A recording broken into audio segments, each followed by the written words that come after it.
Oleh sebab itu Tuhan, tidak ada alasan bagi kami untuk tidak mau menyenangkan hati-Mu. Terima kasih Bapa yang baik. Kami percaya di tempat ini kuasa Tuhan akan menjamah kami secara pribadi ya Bapa. Urapi kami dengan kuasa Roh Kudus-Mu Tuhan, biar kami boleh bebas untuk memuji dan memuliakan nama-Mu. Tidak ada lagi oknum-oknum kuasa kegelapan, hanya kuasa Tuhan yang ada di tempat ini. Terima kasih Bapa, kami siap untuk memuliakan nama-Mu, memuji-Mu, lebih lagi bersorak kepadamu. Sama-sama katakan puji nama Tuhan. Kita bersyukur hari ini, sore hari ini Tuhan membawa kita ke tempat ini. Kita mau percaya bahwa Tuhan telah memberikan kuasa bagi kita. Amin. Haleluya. Kita mau bersorak bagi Tuhan. Berdoa bagi Tuhan kita.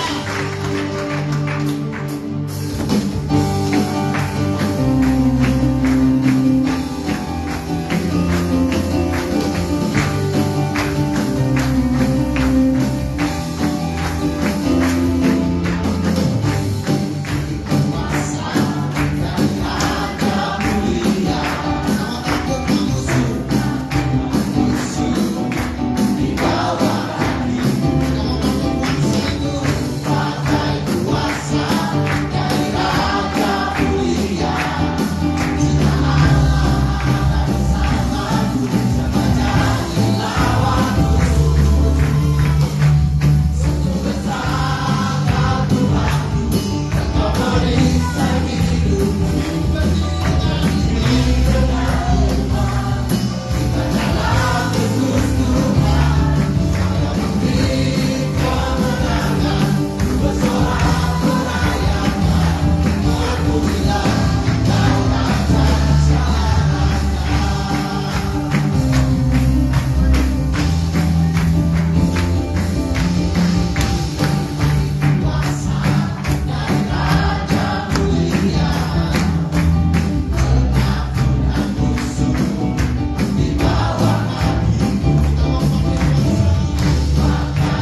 kita dengar bersama, terus membentuk setiap kehidupan kita untuk lebih setia dan taat kepada Tuhan. Karena Injil adalah kenikmatan bagi setiap orang yang percaya kepada-Mu. Terima kasih Tuhan. Kami tidak pernah ragu, kami tidak pernah takut, karena Engkau selalu bersama kami. Ada kuasa-Mu yang selalu menuntun setiap langkah hidup kami Tuhan. Terima kasih Bapa. Yesus, tak usah ku takut, Allah menjaga. Benar Tuhan, tak usah ku bimbang,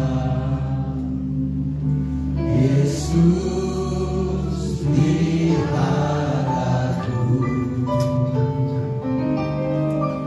Tak usah ku susah, Roh Kudus hidupku. Tak usah ku cemas, yang memperhatiku.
kami cemas, tidak ada alasan untuk kami bimbang.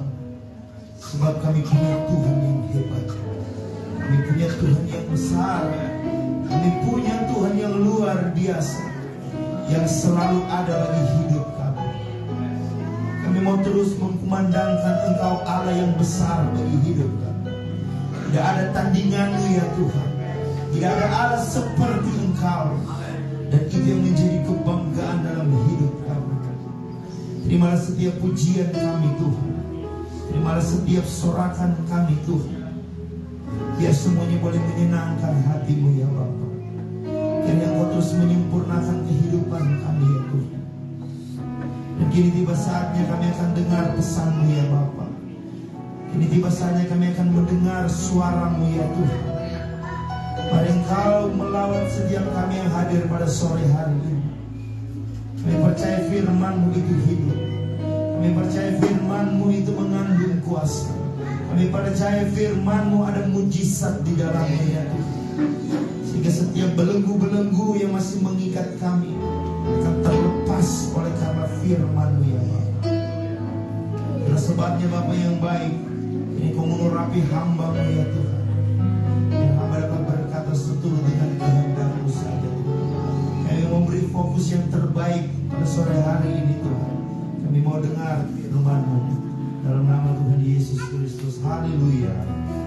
Amin. Puji Tuhan.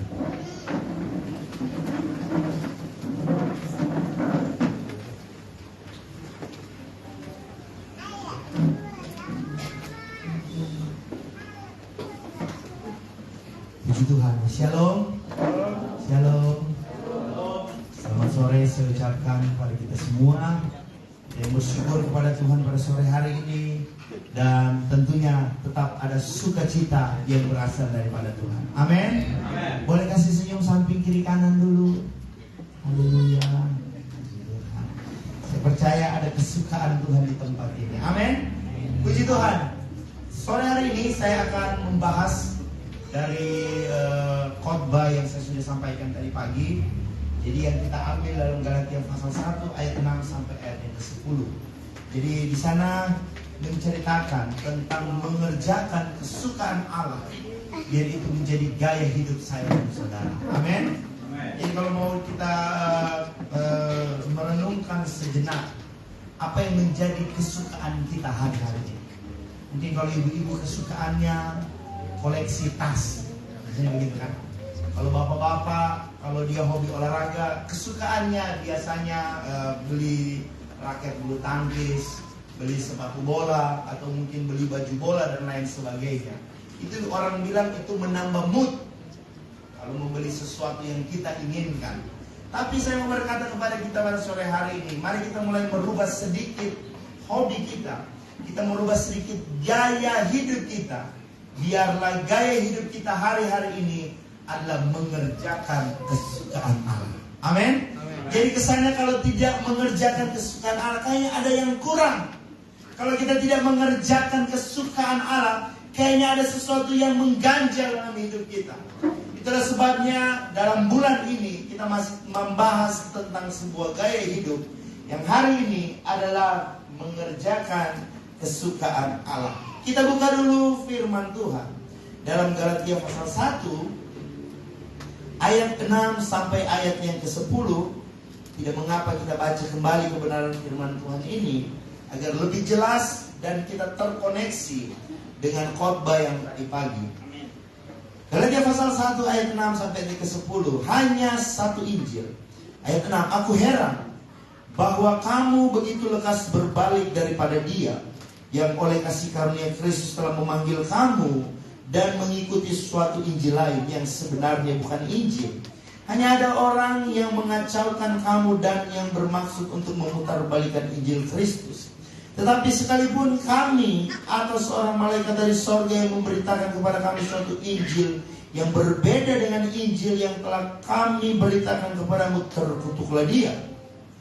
Seperti yang telah kami katakan dahulu, sekarang ku katakan sekali lagi, jikalau ada orang yang memberitakan kepadamu suatu Injil yang berbeda dengan apa yang telah kamu terima, terkutuklah dia. Ayat 10. Jadi bagaimana sekarang?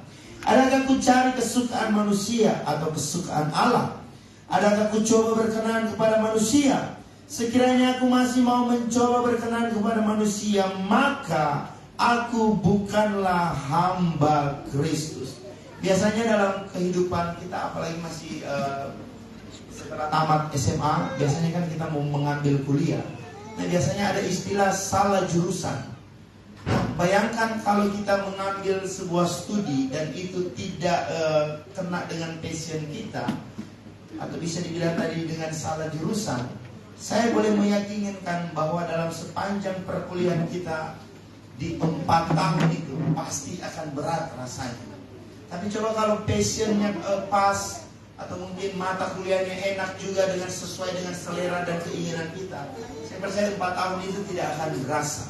Jadi saya mau tekankan kepada kita pada sore hari ini, mengerjakan kesukaan Allah, biarlah itu menjadi hobi kita hari-hari ini. Amin. Biarlah menjadi kesukaan kita untuk mengerjakan kesukaan Allah. Saya mau review sedikit apa yang sudah kita bahas tadi pagi. Jadi ada latar belakang yang melatar belakangi kenapa ayat ini ditulis, mengapa tulisan yang dimaksudkan oleh Paulus yang dia tekankan bagi orang-orang yang ada di Galatia. Karena pada waktu itu ada sebuah goncangan iman yang dialami orang Kristen non-Yahudi di Galatia, yang dipengaruhi oleh orang Kristen yang berlatar belakang Yahudi yang datang dari Yerusalem. Mereka berkata memperoleh pembenaran itu tidak cukup dengan beriman saja, melainkan harus ditambahkan dengan mentaati Injil yang lain. Disinilah persoalannya. Disinilah ada masalah antara orang Kristen Yahudi dan orang Kristen non-Yahudi. Karena pada waktu itu ada 3 kepercayaan yang tercatat dalam kitab Galatia. Ada Yudaisme, agama nasional dari bangsa Yahudi. Kristen non-Yahudi, ini adalah para petobat di masa Pentakosta, di mana pencurahan Roh Kudus terjadi pada waktu itu. Dan ada orang Kristen non-Yahudi, Kristen di luar bangsa Yahudi. Jadi dari ketiga agama ini, Yudaisme membenci orang Kristen Yahudi karena memiliki ajaran berbeda dengan mereka, khususnya tentang Kristus. Sedangkan Kristen Yahudi tidak bisa menerima Kristen non-Yahudi dengan alasan bahwa orang Kristen non-Yahudi harus disunatkan terlebih dahulu untuk masuk dalam komunitas umat Allah. Jadi bagi Kristen Yahudi berkata kepada Kristen non-Yahudi, kalian harus mencampurkan sedikit hukum Taurat untuk menyempurnakan kepercayaan kalian. Sehingga dalam ayat 6, aku heran bahwa kamu begitu lekas berbalik daripada Dia yang oleh kasih karunia Kristus telah memanggil kamu dan mengikuti suatu Injil lain.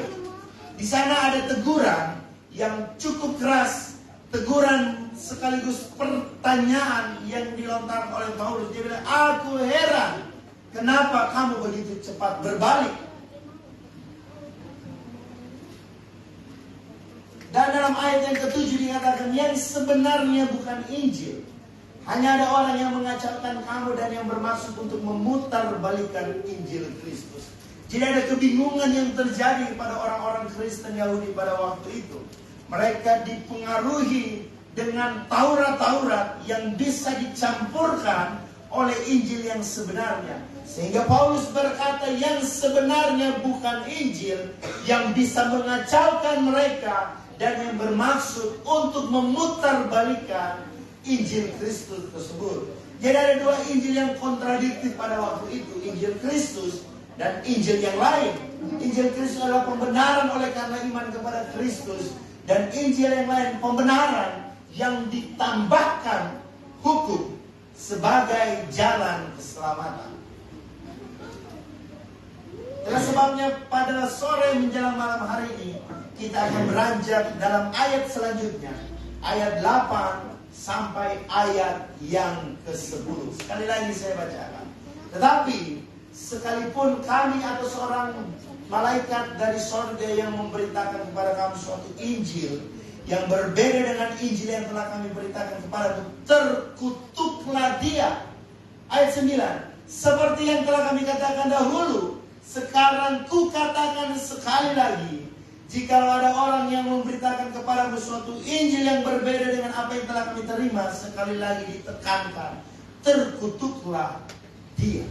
Jadi dalam ayat 8 dan ayat 9, bagian ini Paulus menyinggung sebuah otoritas dari ajaran yang disampaikan oleh para pemberita-pemberita Injil yang palsu, baik dari para rasul maupun para malaikat yang ditekankan oleh Paulus. Jadi perhatikan, siapapun yang memberitakan Injil yang palsu, dia akan dikutuk oleh Allah. Jadi perhatikan, kemunculan kata terkutuklah ditulis dengan kata anatema sebanyak 2 kali. Ini menyiratkan sebuah penekanan yang harus diperhatikan oleh orang-orang Galatia pada waktu itu. Bukan hanya saja mereka, tetapi kita pada sore hari ini diingatkan kepada kita semua, terkutuklah mereka yang menyampaikan kabar atau Injil yang palsu. Saya mau bilang, menjadi seorang hamba Tuhan ini harus sangat berhati-hati. Kenapa? Karena sebuah pekabaran Injil, kami sebagai hamba-hamba Kristus yang menyampaikan kebenaran firman Tuhan, ini merupakan sebuah tanggung jawab, di mana kita akan bertanggung jawab akan semua pengajaran yang kita berikan kepada umat-umat Tuhan. Makanya setiap kali kami dengan Ibu Gembala biasanya sharing, kita mau masak menu apa lagi ini untuk jemaat. Kita sangat berhati-hati, kita sangat harus teliti. Karena kapan ada sesuatu yang keliru, kita berurusan dengan Tuhan. Karena kapan ada sesuatu yang keliru, urusannya itu kami dengan Tuhan. Firman Tuhan tadi berkata, terkutuklah. Ini merupakan suatu penekanan dan peringatan kepada orang-orang yang menyampaikan Injil yang palsu. Ada berapa banyak Injil yang palsu hari-hari ini mulai disebarluaskan. Mulai ditekankan dalam poin yang ini, ditekankan dalam poin yang itu, ditekankan dalam poin yang lain. Makanya saya bilang, jemaat Cornerstone harus benar-benar bisa mengetahui firman yang disampaikan. Amin. Makanya dalam konsel minggu lalu ditekankan supaya jemaat Cornerstone rajin baca Alkitab. Amin. Amin. Amin. Kalau mau baca SMS banking biasanya orang semangat. Kapan baca Alkitab? Langsung lesu, letih, lunglai. Langsung mengantuk baca Alkitab. Saya mau bilang begini, jangan kita bilang begini, oh saya mendengar suara Tuhan. Itu suara Tuhan di Alkitab. Amin. Jangan orang mau dengar, jangan orang kaget orang mau dengar suara Tuhan karena orang mau bapaksa dengar suara Tuhan. Tapi kita malas baca Alkitab. Orang kaget Tuhan mau kasih dengar dari suara. Hei, so boleh pulang Jo. Haleluya. Boleh bilang saya mau rajin baca. Tahu samping tinggalan, rajin baca. Haleluya. Kenapa? Supaya kita tidak mudah dipengaruhi oleh Injil-Injil yang palsu yang mungkin hari-hari ini begitu beredar luas. Kita mungkin tidak pernah sadar akan apa yang pernah kita dengar, akan apa yang pernah kita nonton, akan apa yang pernah kita baca. Seperti yang saya bilang tadi, ada seorang hamba Tuhan punya anak. Dia bilang begini, dia sampaikan, sebelum Yesus menjadi Tuhan, bayangkan ya dari dia punya statement ini, sebelum Yesus menjadi Tuhan. Jadi saya bilang kalau ini pendeta ini mungkin dia punya apa ya, punya hal yang bisa menarik perhatian orang. Mungkin orang akan percaya, oh iya ternyata Yesus itu sebelum dia jadi dewasa, oh dia bukan Tuhan kote. Bukan seperti itu. Makanya saya berkata, kita harus rajin bukan hanya membaca, kita kita harus menyelidiki kebenaran firman Tuhan. Bukan hanya habis di menyelidiki, kita harus hidupi itu kebenaran firman Tuhan. Amin. Jangan cuma hanya sekedar habis dibaca. Sampai ada yang bilang begini, ada itu Alkitab yang bisa didengar dari suaranya. Karena mungkin saya malas membaca, saya dengar saja teman-teman. Sambil sudah saya bisa tidur. Tidak seperti itu. Kita baca, kita renungkan, kita selidiki, dan harus kita hidupi. Amin. Tidak terlalu jelas apa kaitan ajaran sesat ini dengan para rasul atau malaikat yang sebenarnya yang ditekankan oleh Paulus pada waktu itu, seperti yang dikatakan tadi dalam ayat 8 dan ayat 9, saya bacakan sekali lagi. Tetapi sekalipun kami atau seorang malaikat dari sorga yang memberitakan kepadamu suatu Injil yang berbeda dengan Injil yang telah kami beritakan kepadamu, terkutuklah dia. Jadi dalam hal ini yang dipentingkan, yang ditekankan oleh Paulus bukan beritanya, melainkan apa atau siapa yang menyampaikan kebenaran itu. Saya mau bilang begini, Paulus sampai berani dia menekankan biarlah di malaikat. Kalau itu Injil yang palsu, terkutuklah dia. Kenapa? Paulus berani dengan lantang menyuarakan hal ini. Karena dia yakin Injil yang dia sampaikan itu adalah Injil yang berasal dari Kristus. Paulus sangat meyakini bahwa Injil yang dia beritakan itu adalah Injil yang sebenarnya. Makanya dia bilang, biar mau malaikat, biar mau rasul sekalipun, kalau itu bukan berasal dari Tuhan, terkutuklah ia.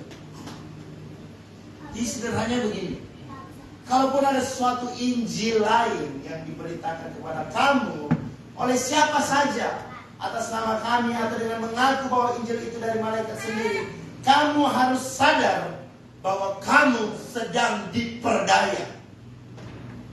Dan siapa saja yang memberitakan Injil lain menimpakan kutuk pada dirinya sendiri dan sedang menimpakan juga kepada kamu. Akan sangat-sangat mengherankan jika ada orang yang menyampaikan kebenaran firman Tuhan, tetapi di dalamnya ada suatu hal yang harus membenci orang lain. Akan sangat heran jika ada pengkhotbah menyampaikan yang namanya katanya kebenaran firman Tuhan, tapi di dalamnya ada ujaran kebencian. Sangat mengherankan jika ada Injil yang diberitakan seperti itu. Karena Injil yang sebenarnya adalah Injil yang mendamaikan kita semua. Amin.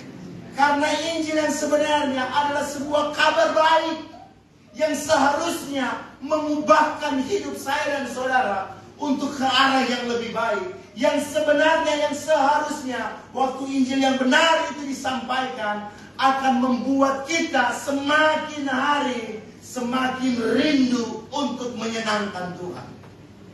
Akan sangat heran jika ada Injil yang disampaikan itu bertolak belakang dengan apa yang sebenarnya harus diperintahkan untuk kita jalani.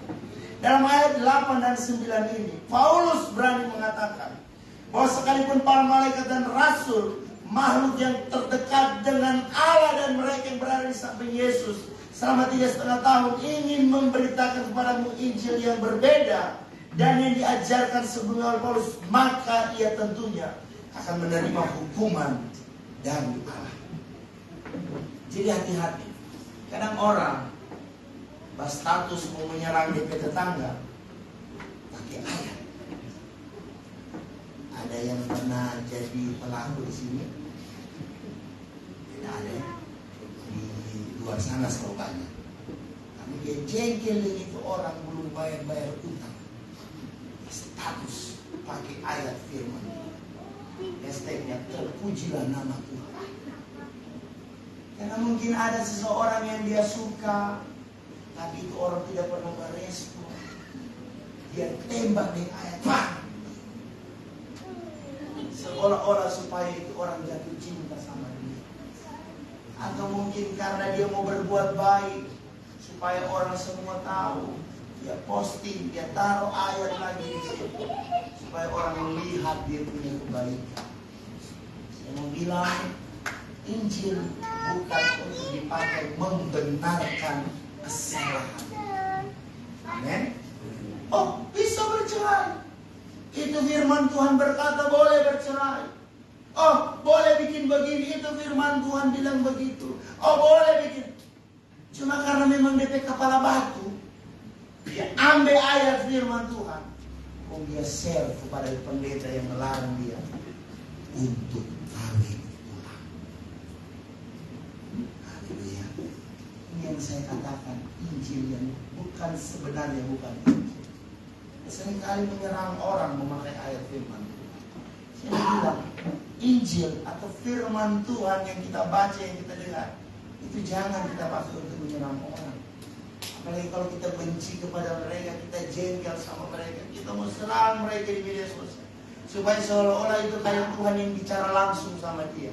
Makanya kita selipkan Injil di sana. Saya mau bilang ini sebuah hal yang sangat keliru.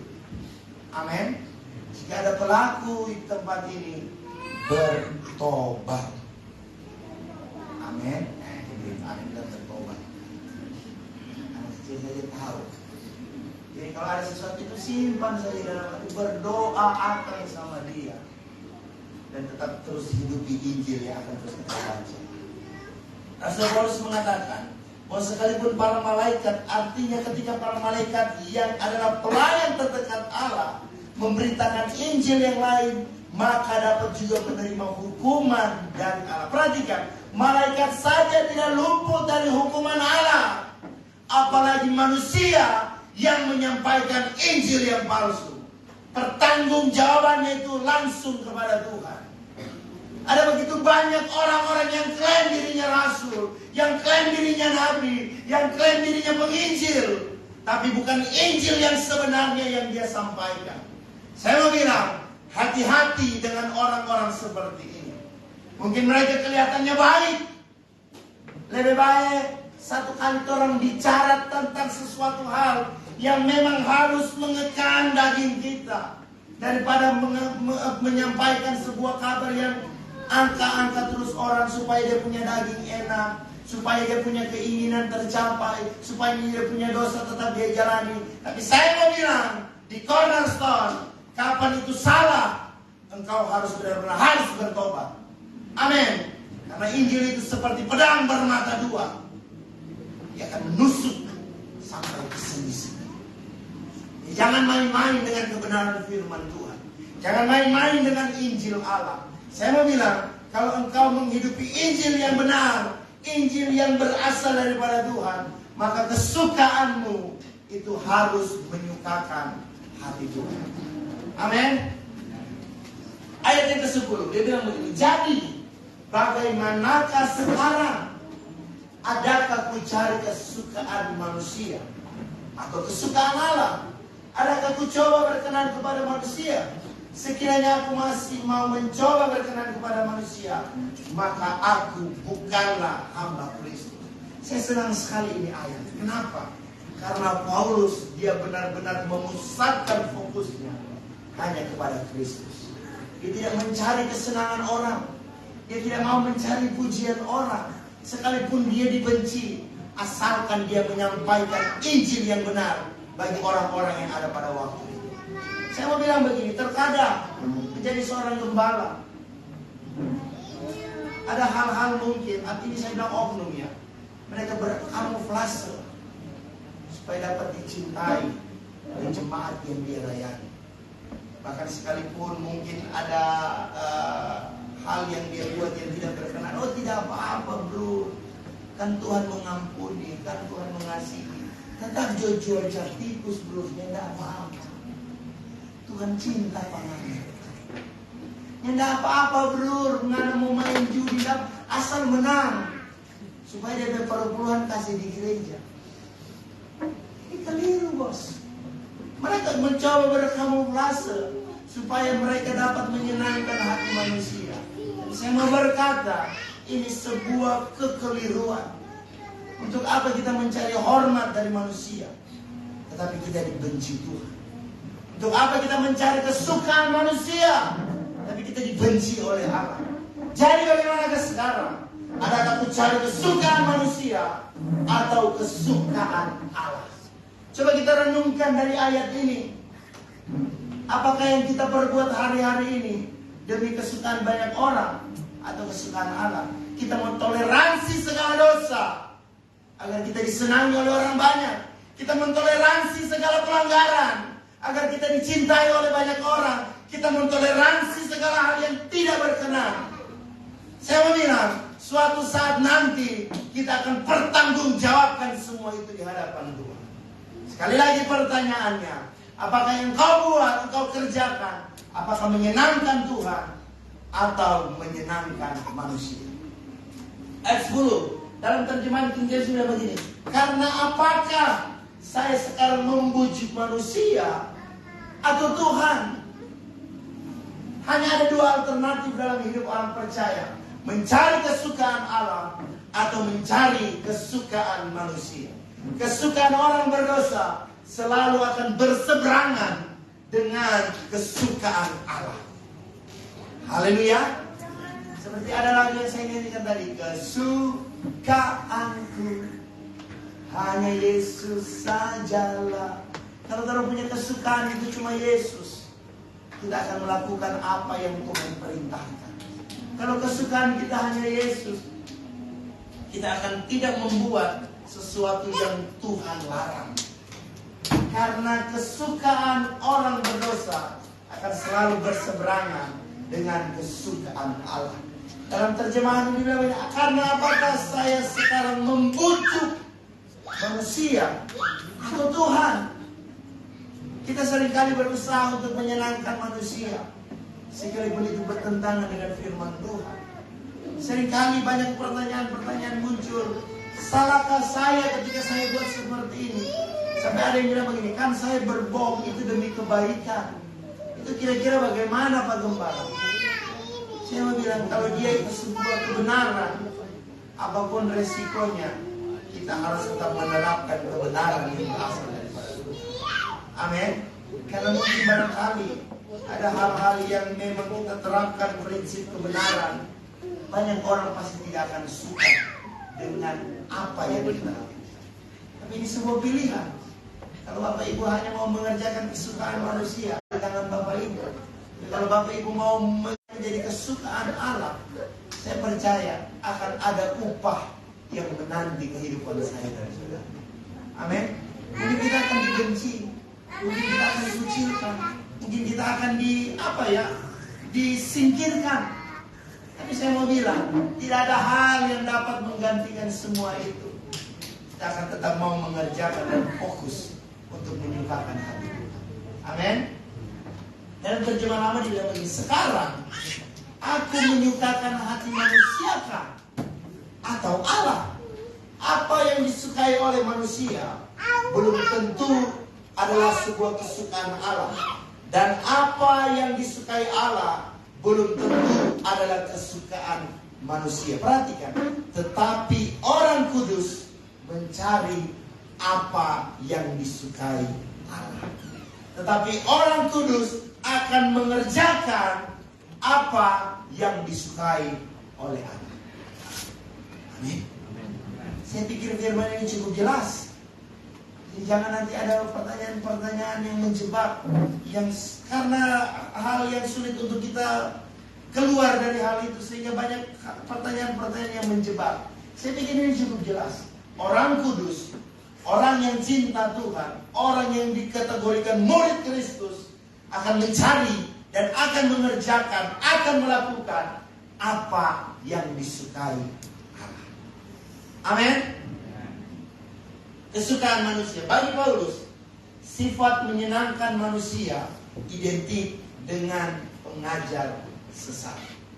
Boleh bukakan dan bacakan saya dalam 1 Tesalonika 2 ayat 3 sampai ayat 6. Boleh Yud bacakan 1 Tesalonika 2 ayat 3 sampai ayat 6. Yud, yang merasa Yud boleh bacakan dalam 1 Tesalonika 2 ayat 3 sampai ayat 6. Yud, mana suaranya? Haleluya. Sebab nasihat kami tidak lahir dari kesesatan atau dari maksud yang tidak murni dan juga tidak disertai tipu daya. Sebaliknya, karena Allah telah menganggap kami layak untuk mempercayakan Injil kepada kami. Karena itulah kami berbicara, bukan untuk menyukakan manusia, melainkan untuk menyukakan Allah yang menguji hati kita. Di situ kan ada sebuah nasihat yang bukan untuk menyukakan hati manusia, tapi menyukakan hati Allah. Karena bagi Paulus, yang menyenangkan manusia itu identik, perhatikan, dengan pengajar sesat. Efesus 6 ayat 6. Ibu-ibu, merasa ibu-ibu, tante-tante. Efesus 6 ayat yang 6. Biar jangan baca ya, ibu-ibu. Jangan hanya di hadapan mereka saja untuk menyenangkan hati orang, tetapi sebagai hamba-hamba Kristus yang dengan segenap hati melakukan kehendak Allah. Melakukan sebuah kehendak Allah itu terkadang bertentangan dengan orang banyak. Apalagi kalau di kantor, sudah ambil jodoh jadi cuma sadiki. Nanti orang baku atur baik saja. Sudah nanti di catatan saya bisa mainkan. Orang mesti mulai tidak apa-apa kan cuma sadiki juga. Nanti hari Minggu bertobat ulang. Nanti hari Sabtu puasa ulang, minta ampun ulang sama Tuhan. Kadang-kadang desakan orang banyak, kadang-kadang tekanan dari orang banyak, kita menghalalkan hal yang tidak menyenangkan hati Tuhan. Saya mau berkata kepada kita saudara, kita mulai belajar dari hal-hal kecil seperti ini, kita terus mau menyukakan hati Tuhan. Amin. Kolose 3 ayat 22. Sekarang giliran om-om. Kolose 3 ayat 22. Bapak yang terkasih, ibu jangan cemburu. Saya bacakan Kolose 3 ayat 22. Hai hamba-hamba, taatilah Tuhanmu yang di dunia ini dalam segala hal. Jangan hanya di hadapan mereka saja untuk menyenangkan mereka, melainkan dengan tulus hati karena takut akan Tuhan. Jadi apa yang kita kerjakan, biar semua landasannya karena kita takut akan Tuhan. Ada banyak hal yang mungkin kita bisa toleransi, hal-hal kecil. Apalagi kalau sudah dengan teman-teman, subaku komisi, sudah ada apa-apa, nanti orang yang mainkan. Saya mau bilang, setiap hal yang kita kerjakan mulai hari ini, biarlah itu menjadi kesukaan Tuhan. Amin. Hal ini menjadi lebih buruk jika Injil diubahkan supaya menyenangkan manusia. Jadi kalau pendeta atau gembala cornerstone mulai berkhotbah dan mulai status darah Tuhan. Nah, khotbah di sana kadang-kadang dia punya menu pedis, susah pun ditelan, tapi enak bagi jiwa. Amin. Ini mungkin menjadi jubah kami. Kami sebagai penginjil, saya berkata waktu kami menginjil di Kancur, masih begini. Orang ini 3 orang datang dari Morowali. Sebutlah kami sebagai triwira yang datang untuk menyampaikan kabar baik. Kami bukan sekelompok orang yang datang ke tempat ini memberi diskon sebuah keselamatan. Karena kami datang, kami mau menyampaikan kabar baik. Karena keselamatan adalah harga yang mahal dan harus dikerjakan. Kalau kita tahu dan kita memahami sebuah harga dari keselamatan, kita tidak akan main-main dalam mengiring Tuhan. Amin. Jangan waktu khotbah disampaikan yang keras, berhenti main judi. Nggak dengar itu. Mana itu? Oh berhenti kita, untung mana itu? Semua itu khotbah untuk DP taman kanan dan DP taman sebelah kiri. Bukan untuk dia. Tapi kalau yang diberkati, melimpah, hidup sejahtera. Amin. Untuk kita itu. Kita harus biasakan makanan yang keras. Amin.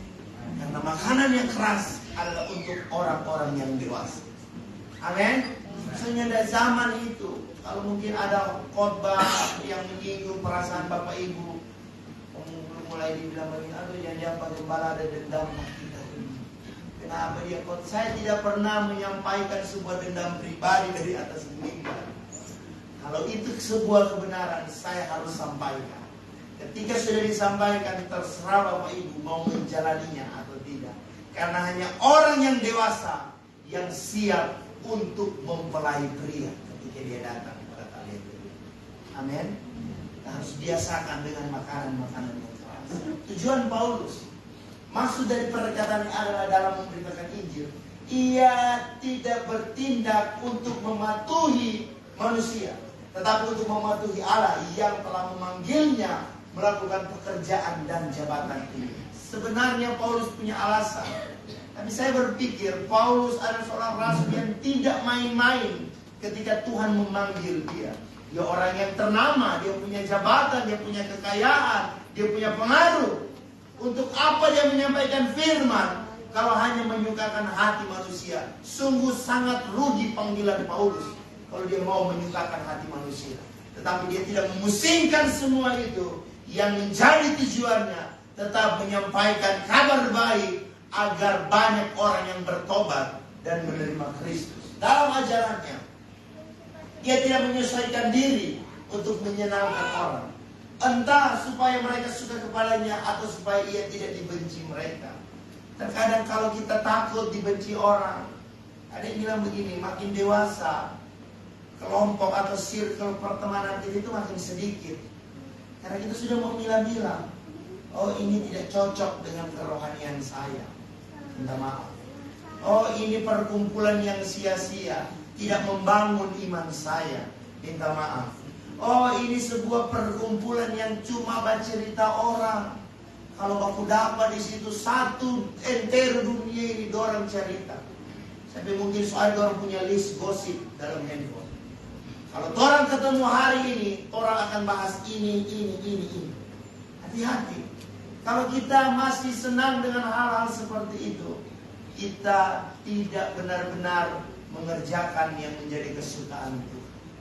Tetapi Paulus dia bilang, entah supaya mereka suka kepadanya atau supaya dia tidak dibenci oleh mereka, dia tidak pusing. Yang mau dia menjadi fokusnya, tetap harus menyukakan hati Tuhan. Amin. Amin. Sekiranya aku masih mau mencoba berkenan kepada manusia, maka aku bukanlah hamba Kristus. Bayangkan, dia tekankan sekali lagi, kalau dia hanya menyenangkan Tuhan, dia bukan hamba dari Kristus. Dia tekankan sekali lagi, kalau saya masih menyenangkan manusia, saya bukan seorang hamba Kristus. Ini sebuah penekanan yang cukup keras. Karena bagi Paulus, hidupnya adalah untuk Tuhan. Karena bagi Paulus, dia sudah tinggalkan semua yang sudah dia dapatkan untuk mencapai sebuah hal, sebuah kebenaran yang akan terus dia kerjakan. Saya mau berkata kepada kita pada sore hari ini, kita harus buat komitmen yang baru dengan biar kita mau menyenangkan. Mari kita keluar dari kelompok yang dapat membinasakan iman kita. Mari kita keluar dari perkumpulan yang tidak bisa menumbuhkan iman kita. Mari kita keluar dari sebuah persekutuan atau kelompok yang dapat menjauhkan kita daripada Tuhan. Tujuan kita hidup suatu saat akan kembali. Jangan kita bilang, oh nanti saya so sakit-sakit juga baru saya mau bertobat. Oh nanti saya so tua juga baru saya mau bertobat. Oh nanti saya sudah jatuh miskin juga baru saya mau bertobat. Oh nanti Tuhan sudah begini juga baru. Jangan. Selama waktu kau masih kuat, masih sehat, masih diberkati Tuhan, kita respon berkat Tuhan dengan kita terus menyenangkan hati Tuhan. Amin. Pemain musik boleh naik ke atas. Tidak bisa berjalan bersama. Kita tidak bisa bilang begini, oh hari ini saya mau melakukan ini, besok saya mau bikin dosa dulu, nanti besok lagi saya mau menyenangkan. Tidak boleh. Tidak bisa berjalan bersama. Bahwa tujuan agung yang harus dicapai oleh para pelayan Injil adalah membawa manusia kepada Allah. Bahwa orang-orang yang setia tidak akan berusaha untuk menyenangkan hati manusia, melainkan dia selalu akan mencari perkenanan Allah. Kalau kau menyadari hidupmu adalah kemurahan Tuhan, kau tidak akan pernah menyia-nyiakan hal itu. Kalau kau menyadari hidupmu atas karena belas kasihan Allah, engkau akan terus menyenangkan hati Tuhan. Kalau engkau sadar bos kita adalah Yesus, kita tidak akan pernah mengecewakan Dia. Dan sebabnya firman Tuhan yang datang pada kita sore hari ini. Mari, saya menghimbau kembali pesan Tuhan yang datang pada kita pada sore hari ini. Mari kita berusaha untuk terus menyenangkan hati Tuhan. Karena kalau Tuhan disenangkan, berkatnya pasti akan limpahkan dalam hidupmu. Kalau Tuhan disenangkan, apa yang kau minta, apa yang kau gumuli, jangan takut. Dia Tuhan yang sanggup melakukan segala sesuatu yang mungkin mustahil bagimu. Tapi bagi Tuhan, tidak sebuah perkara yang sangat mudah untuk Dia lakukan. Tujuan manusia untuk terus mencari kesukaan Allah, mengikuti perintahnya, menjauhi larangannya, mencari kesenangan Allah, itu sama saja mencari kebenaran Allah. Seseorang tidak dapat menjadi pelayan Injil yang sejati dan coba menyenangkan orang dengan mengurangi kebenaran Injil. Kesimpulan, tetapi siapa yang mau bermegah, baiklah bermegah karena yang berikut, bahwa ia memahami dan mengenal aku. Di nama Tuhan, mari kita tutup mata jasmani kita. Kita merespon kebenaran firman Tuhan.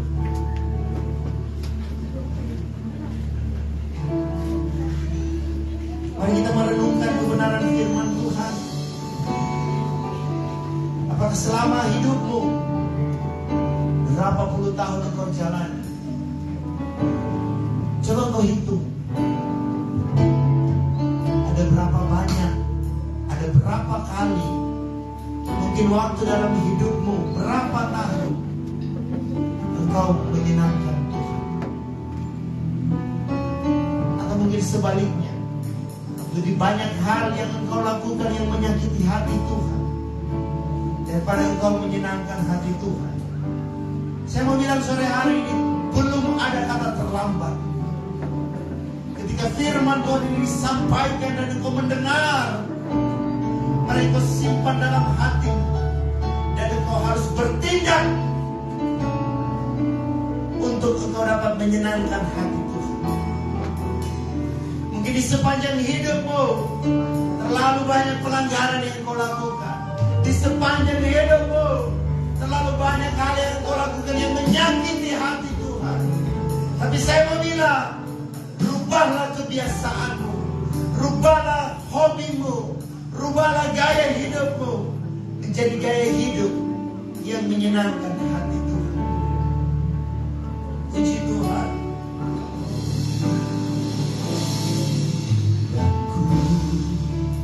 Ingin mengenalmu Tuhan lebih dalam dari semua yang ku kenal.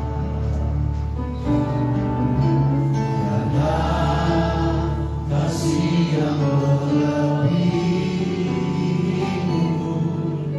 Ku ada untuk lagi terlebut katakan dan ku ingin mengenalmu. Ingin mengenalmu Tuhan lebih dalam dari semua yang ku kenal. Haleluya Yesus, tiada kasih yang melebihimu. Ku ada untuk menyanyikan pujian ini dari awal. Terima kasih Tuhan. Bila ku buka mataku, ku buka mataku dan lihat wajah-Mu, amin. Ku terkagum, bila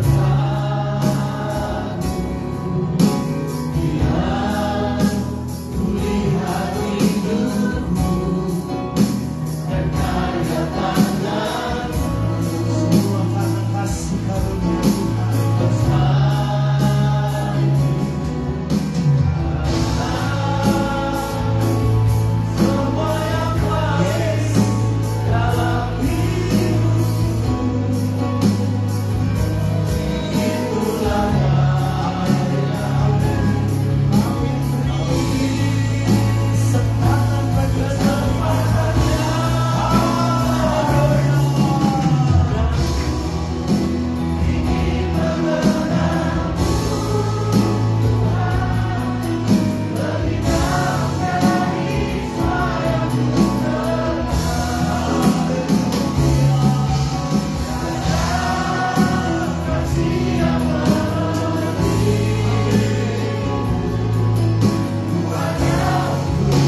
biar hobi kami terus dapat menyenangkan-Mu ya Bapa.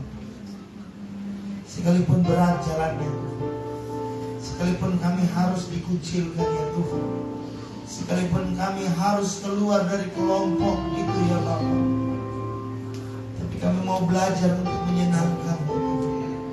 Kami tidak mau mengerjakan kepentingan orang lain Tuhan. Kami tidak mau terlihat baik di hadapan orang Tuhan. Kami tidak akan terus berusaha untuk menyenangkan hati manusia Tuhan. Tapi biar tujuan kami, fokus kami jadi fokus yang baru adalah terus menyenangkan hati-Mu ya Bapa. Kau anugerahkan kami kemampuan, Kau anugerahkan kami kekuatan Tuhan, biar kami mampu melewati semua ini ya Bapa.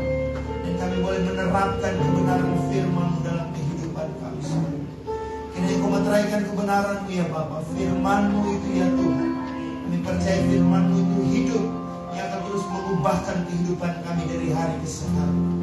Teraikan kebenaran firman-Mu, kiranya Roh Kudus yang akan menyempurnakan firman-Mu pada sore hari ini. Untuk syukur dari kebenaran firman-Mu, kami akan memberikan persembahan. Kau pilih dari tempat yang maha tinggi apa yang kami beri ya Bapa. Besar kecil pemberian kami, Tuhan menilik dari tempat yang maha tinggi. Kami percaya dengan iman kami, setiap kami yang menabur, pasti kami akan menuai. Dengan penuh sukacita kami memberi dalam nama Tuhan Yesus Kristus. Haleluya. Amin.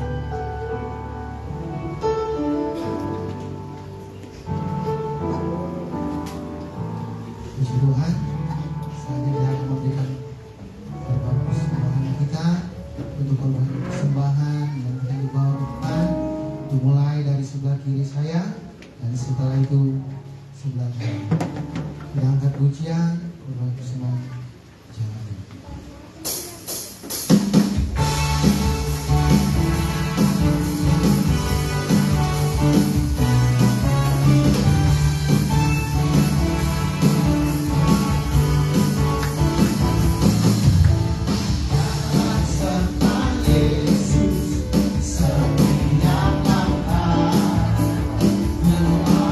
Berasa cintanya Allah.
Kita bangkit berdiri.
Kami tinggikan Engkau Tuhan di atas segala-galanya. Yang ada di bumi dan yang ada di sorga sujud menyembah hanya kepadamu. Kami bersyukur Tuhan sudah pimpin jalannya ibadah kami pada saat malam hari ini. Kami percaya ya Tuhan tidak sia-sia kehadiran kami semua. Tetapi kami percaya ada mutiara yang kami bawa pulang, ada berkat yang besar yang kami bawa pulang, yaitu berkat firman-Mu yang sudah kami terima, membawa kami kepada pertumbuhan iman yang benar. Amat terlebih malam hari ini kami membawa pulang damai sejahtera yang dikerjakan oleh Allah Roh Kudus. Di akhir ibadah kami Tuhan, kami mengangkat hati dan tangan kami, bersyafaat bagi bangsa dan negara kami. Kami terus berdiri mendoakan bangsa ini Tuhan. Kami percaya Indonesia ada di hati Tuhan, Indonesia ada di pemandangan Tuhan. Kami umat-Mu melepaskan berkat, kiranya Indonesia diberkati oleh Tuhan. Dari Sabang sampai Merauke, dari pemimpin yang tertinggi sampai yang terendah, bangsa kami senantiasa dalam penyertaan Tuhan yang sempurna. Memberkati daerah kami Sulawesi Tengah diberkati oleh Tuhan. Kabupaten Morowali yang kami cintai diberkati oleh-Mu Tuhan. Bahkan tanah Bungku tempat di mana kami tinggal, kami bekerja dan kami melayani Tuhan.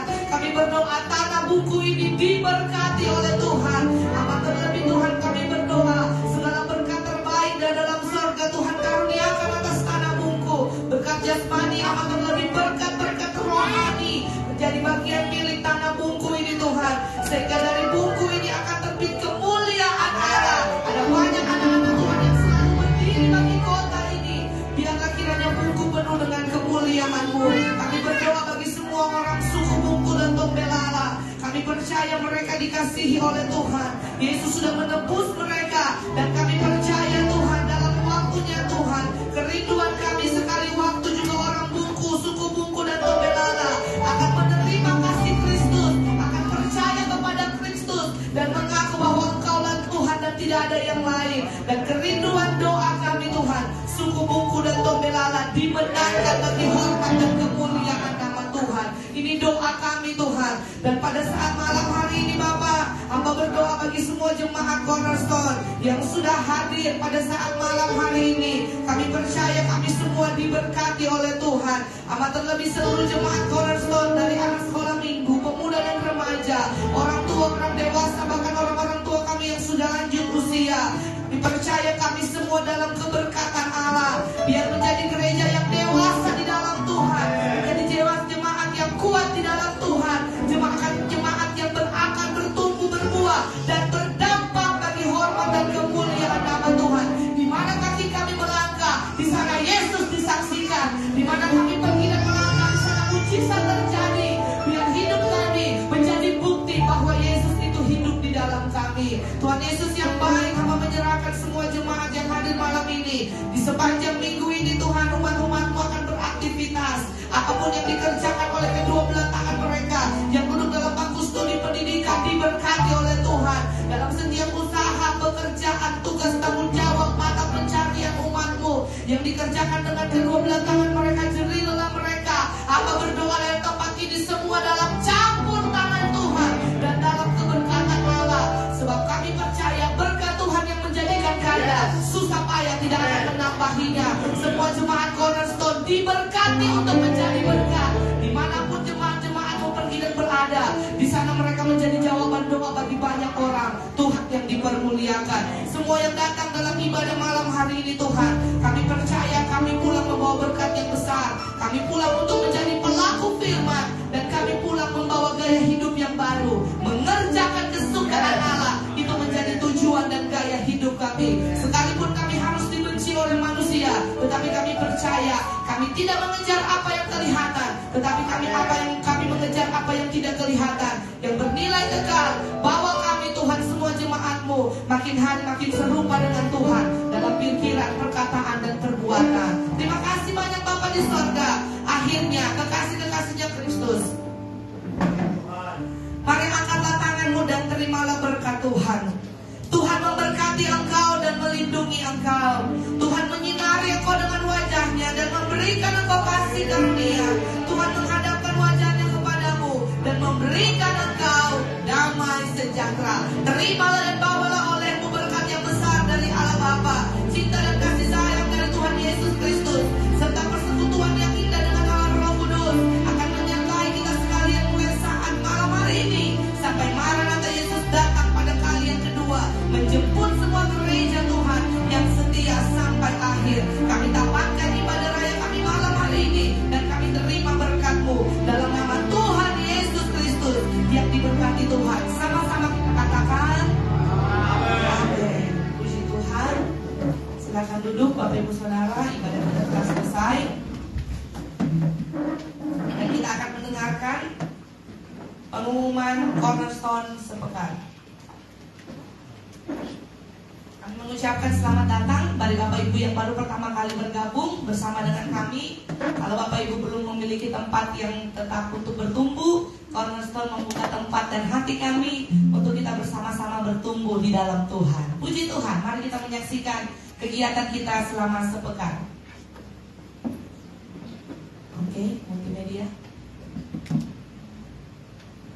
Jadi di sepanjang sepekan ini akan ada kegiatan-kegiatan jadwal ibadah yang akan kita lalui bersama. Kalau Bapak Ibu Saudara ada waktu, mari kita hadir dan bergabung bersama dalam setiap kegiatan sepekan ini.